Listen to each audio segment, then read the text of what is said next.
There are very important lessons to be learned from what has happened over the last few months, but not the least of them is what today's media students, those coming into the media, to newspapers or television, need to be told in terms of the standards that they should expect at the newspapers they work on.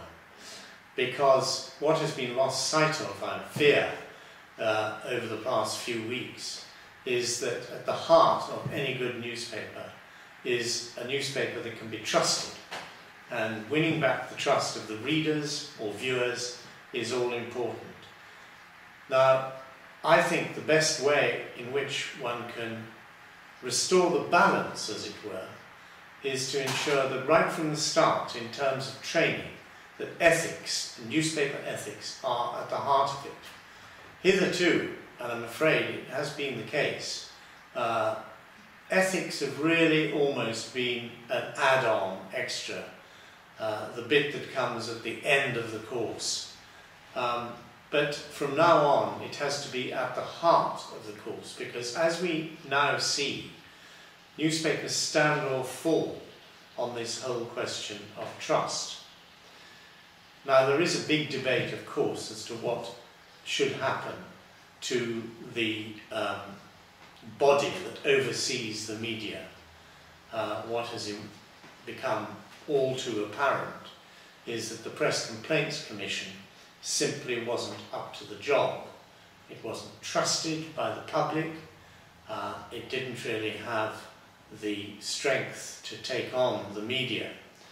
So the first requirement really has to be that that commission is strengthened.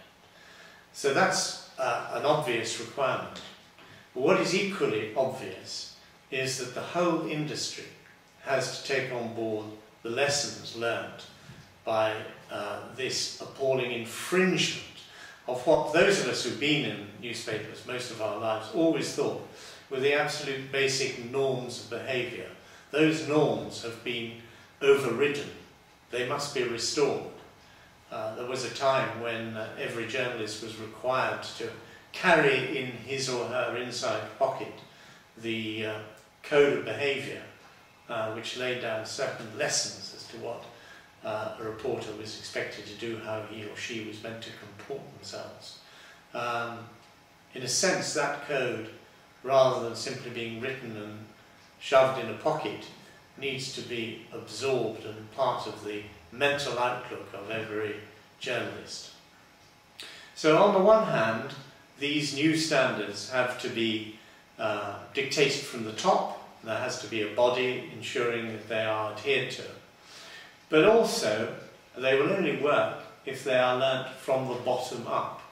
That is to say, if the journalists themselves take these lessons on board and apply them to their work.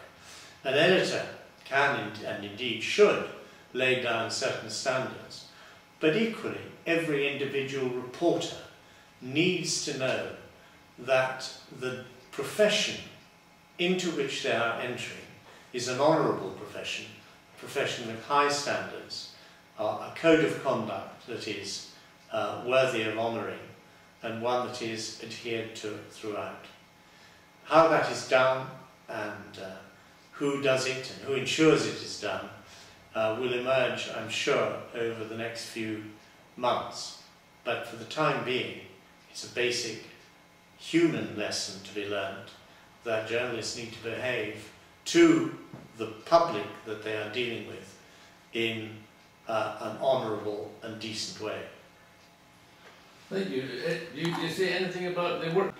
One of the ways in which these lessons can, of course, be transmitted is through workshops of the kind that the ICF has been running, which have always been well attended, and I have always found that the young journalists who attend them are eager to take these lessons on board.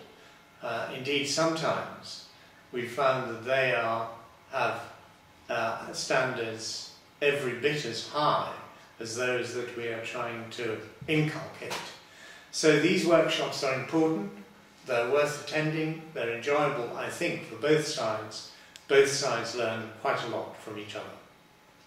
Thank you. Good. Well done.